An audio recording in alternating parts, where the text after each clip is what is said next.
Good afternoon. Hope everybody's having an enjoyable Saturday and a good Martin Luther King birthday weekend. Uh, we know a lot of activities have been scaled back because of the pandemic, and we hope and pray that by this time next year that things will be a lot better and we don't have to go through all this again. As I say, this weekend we celebrate Martin Luther King's birthday. His actual birthday was January 15th, 1929, and for many years now, it's been observed officially on the third Monday in November. So this time it'll be the 18th. But there's a lot of events that are observed in throughout the month of January honoring Dr. King, and I have even known an event celebrating Dr. King being held in February. Sometimes because of weather conditions and other matters, they end up being postponed. Martin Luther King III is the eldest son of the Reverend Dr. Martin Luther King Jr. and Coretta Scott King.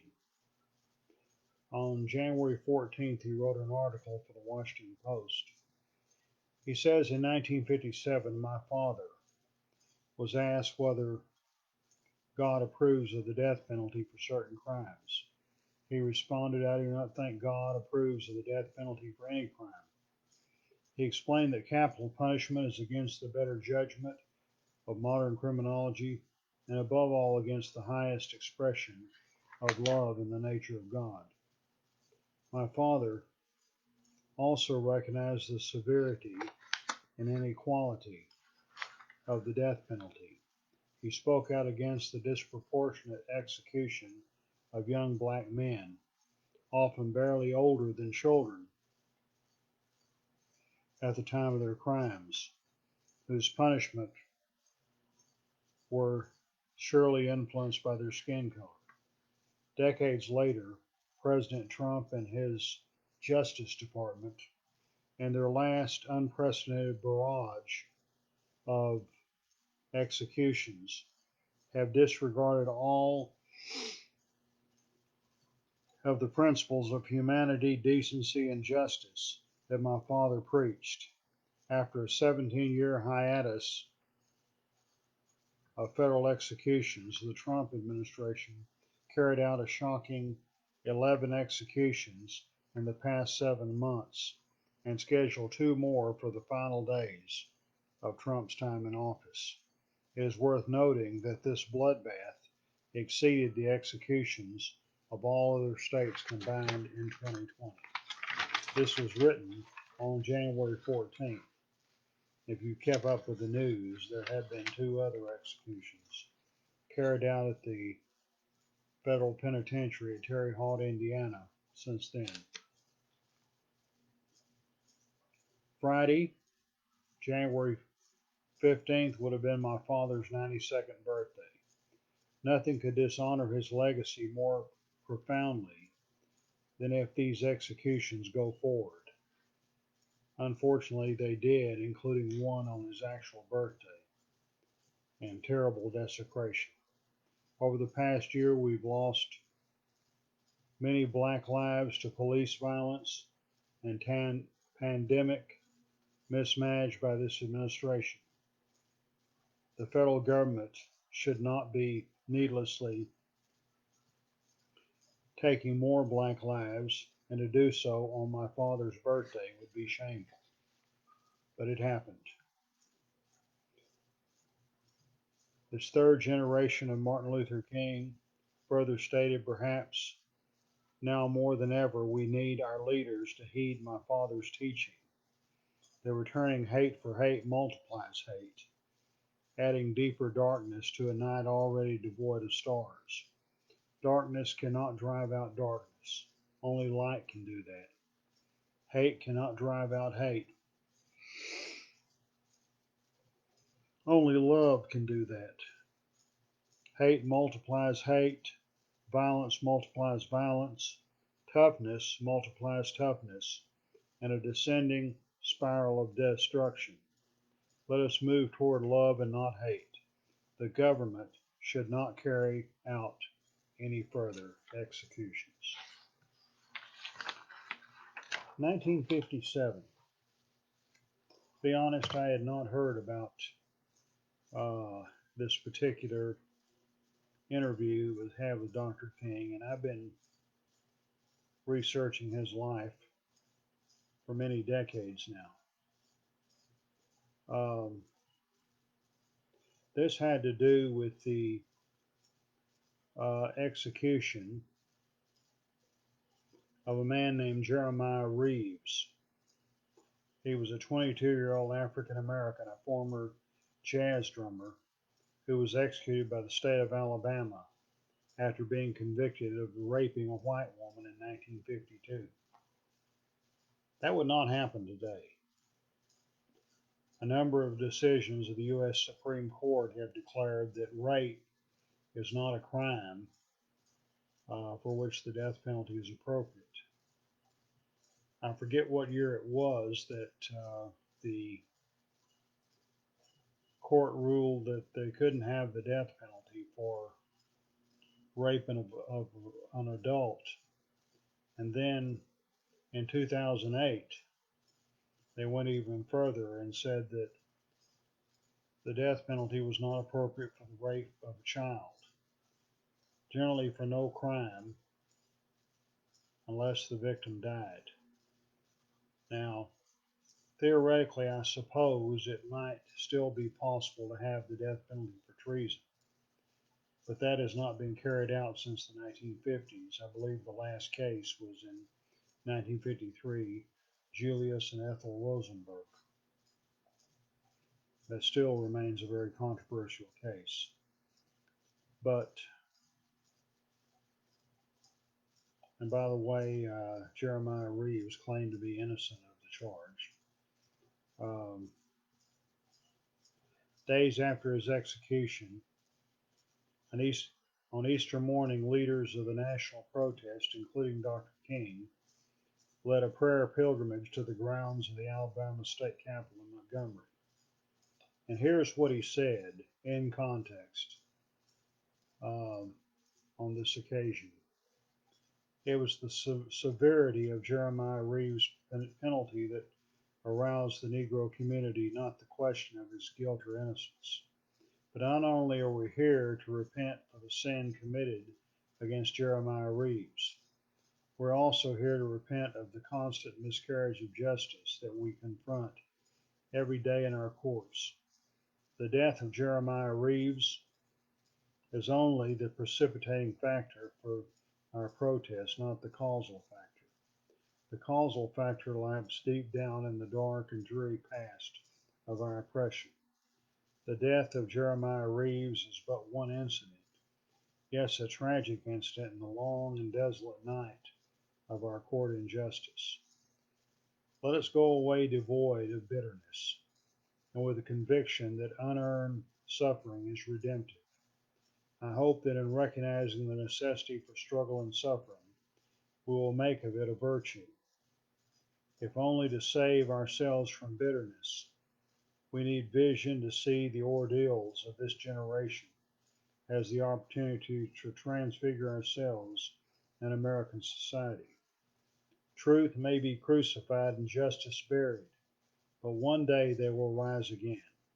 We must live and face death, if necessary, with that hope. And Dr. King gave this speech about 10 years before he himself was assassinated. And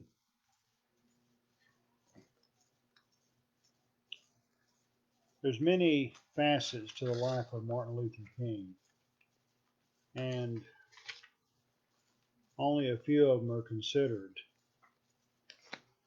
But you know, you got to look at the whole in order to get a complete view of the man.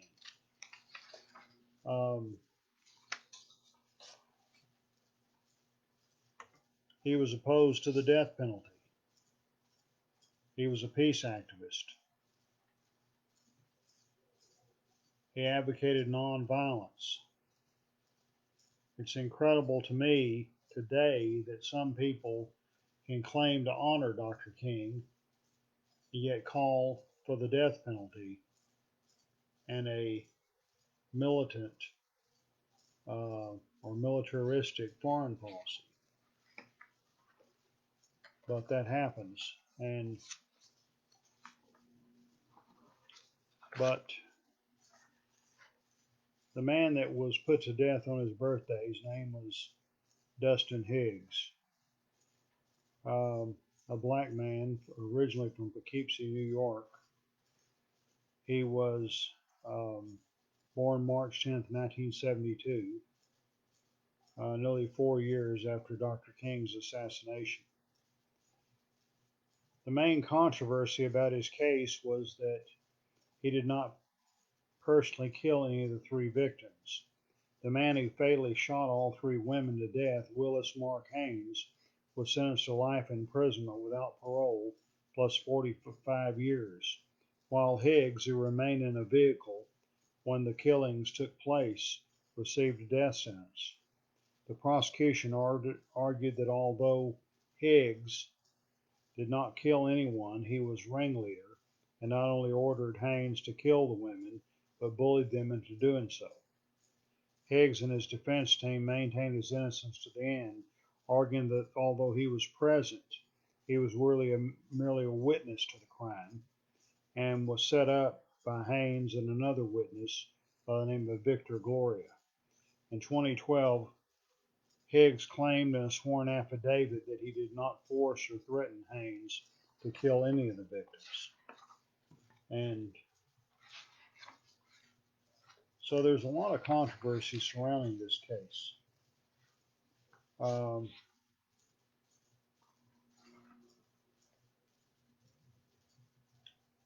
Not only about him, he didn't pull the trigger, and yet the man who didn't face the death sentence.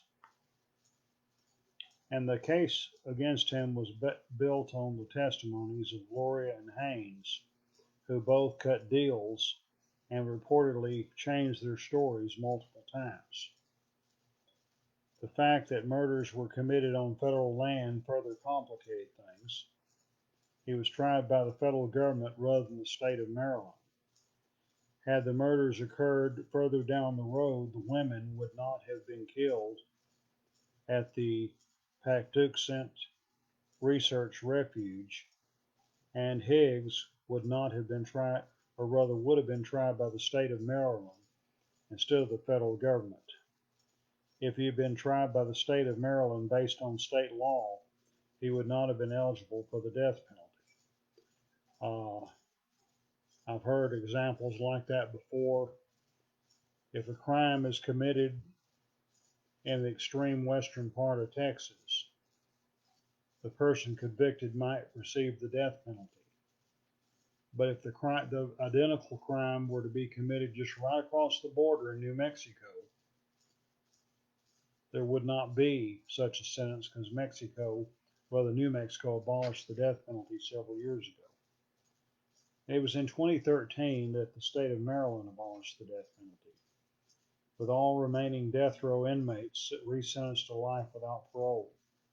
Prior to abolition, the last execution in Maryland took place in 2005, when Wesley Baker was executed. And had Higgs been tried by Maryland, he would have escaped execution and instead received another sentence for soliciting the murders. And even if he were sentenced to death, he would have had his sentence commuted to life imprisonment without parole, like all the other death row inmates in Maryland, provided that his execution did not take place before Maryland's abolition of the death penalty. So you can see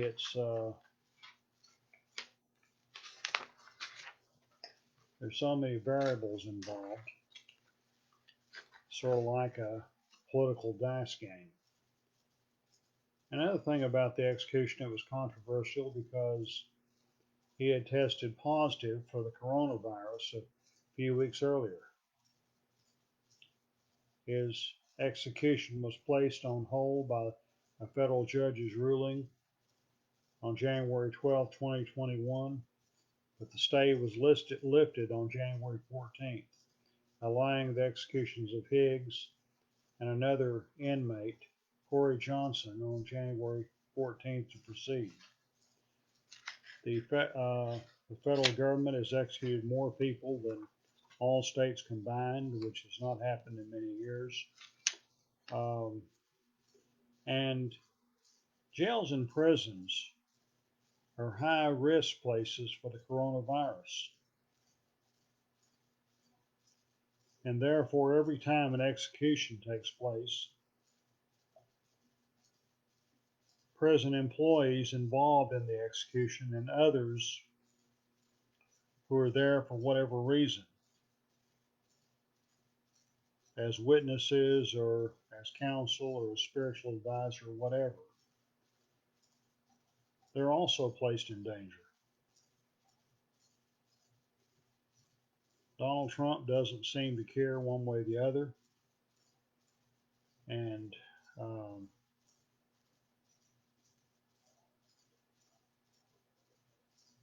when Nazi Germany was on the verge of collapse, there were a number of people who were put to death, including one of my heroes, the German Lutheran theologian Dietrich Bonhoeffer. I did a video about him last April.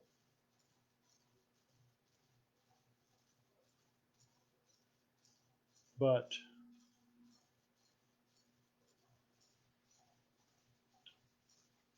they knew they weren't going to win. They knew their days were numbered. As they went down, they decided they're going to take with them everybody they could. And Donald Trump seems to be the same way, killing people either through executions or through the virus. It's a sad state of affairs. President-elect Joe Biden supported the death penalty at one time. In fact, he was the main sponsor of Bill Clinton's crime bill back in the 1990s. However, he's changed his mind about it. Many of us in the abolitionist community are hoping and praying that he will succeed in abolishing the federal death penalty and the military death penalty, and incentives will be given for states to abolish it. I know that my home state of Texas will be one of the last, but we can't give up. And those of us who revere the memory of Dr. Martin Luther King Jr. need to oppose the death penalty. We need to seek love instead of hate. We need to recommit ourselves to the cause of nonviolence. And we need to see that this was the last federal execution that will ever take place, and one of the last executions of the U.S. period. Hope everybody has a wonderful time in celebrating the legacy of Martin Luther King Jr. And in spite of how this day has been desecrated already, we'll find some good to come out of it all. Have a good day, a good weekend. God bless.